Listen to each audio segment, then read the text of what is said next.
Réduire les émissions de gaz à effet de serre tout en garantissant sécurité énergétique et croissance économique dans un monde en croissance démographique continue, voilà le rêve que nous souhaiterions réaliser. Alors, la transition énergétique peut-elle vraiment dépasser la quadrature du cercle? En poursuivant nos politiques énergétiques actuelles, nous atteindrons allègrement 3 degrés de réchauffement climatique à l'horizon 2050. Le limiter à 2 degrés demandera de réduire nos émissions de 575 milliards de tonnes. La Chine représente 31% de l'effort, contre 13% pour les États-Unis, 6% pour l'Europe et 50% pour le reste du monde. 70% de l'effort vient des pays émergents, alors qu'ils ne comptent que pour 38% de la richesse mondiale. On retrouve là à nouveau le syndrome du pauvre. Le premier défi repose donc sur un transfert massif des richesses des pays de l'OCDE vers les pays émergents. Évalué entre 1 500 et 2 000 milliards de dollars par an, ce transfert représente entre 3 et 4% du produit intérieur brut des pays de l'OCDE. Les 100 milliards de dollars par an promis aux pays émergents lors de la COP21 sont donc très loin du compte. Le second défi est politique. Le plus grand ennemi de la transition énergétique est bien l'égoïsme nationaliste qui privilégie les piliers sécurité énergétique et compétitivité des entreprises aux dépens du pilier climatique.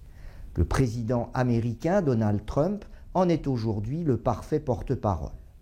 L'Europe des nations, foisonnant de Londres à Budapest en passant par Paris, n'est pas seulement une aberration politique, c'est aussi une aberration énergétique.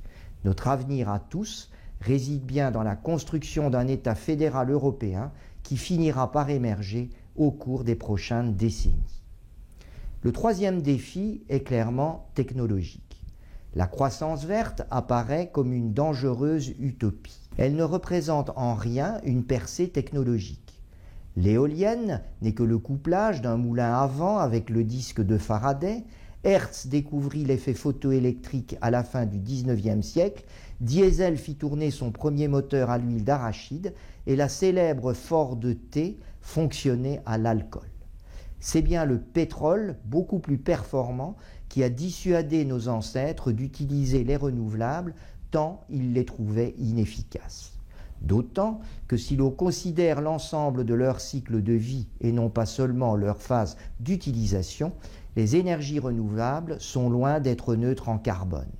Ainsi, la fabrication d'une éolienne demandera 150 tonnes d'acier et 400 mètres cubes de béton, un processus fortement émetteur de gaz à effet de serre, tandis que la fabrication d'une batterie de 30 kWh émettra 6 tonnes de CO2. Il est donc illusoire d'électrifier un pays entier ou même une grande région à l'aide de renouvelables. Le modèle renouvelable centralisé débouchera à coup sûr sur une impasse.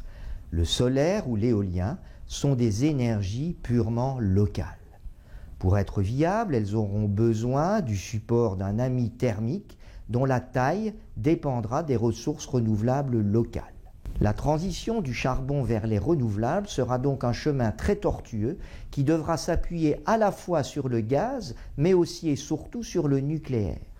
Décarboner la société, ce sera donc aussi la renucléariser, dans un premier temps avec sa version imparfaite qu'est la fission, puis plus tard grâce à sa version quasi parfaite que représente la fusion. Car c'est bien dans la fusion nucléaire que réside la véritable percée technologique. Nous n'aurons alors qu'imiter le Soleil qui a permis l'émergence de la vie sur Terre. Le déplacement des fossiles vers les renouvelables, représentant une impasse, à moyen terme, c'est sur la réduction de l'intensité énergétique qu'il faudra principalement compter. Mais, même si les réserves de réduction de l'intensité énergétique sont importantes dans les pays émergents, il est peu probable qu'elles puissent à elles seules compenser la croissance démographique et continuer à nous offrir à moyen terme ce que nous avons réalisé depuis le dernier conflit mondial, une croissance économique à 3%. Car, dans un monde fini, une telle croissance n'est pas viable à long terme. Imaginons pour nous en convaincre un pauvre Égyptien possédant en 2000 ans avant Jésus-Christ une très modeste surface habitable de seulement 1 mètre carré.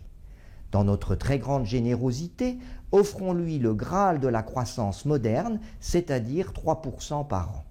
Quelle est à votre avis sa surface habitable aujourd'hui? En l'an 1362, il possédera Paris.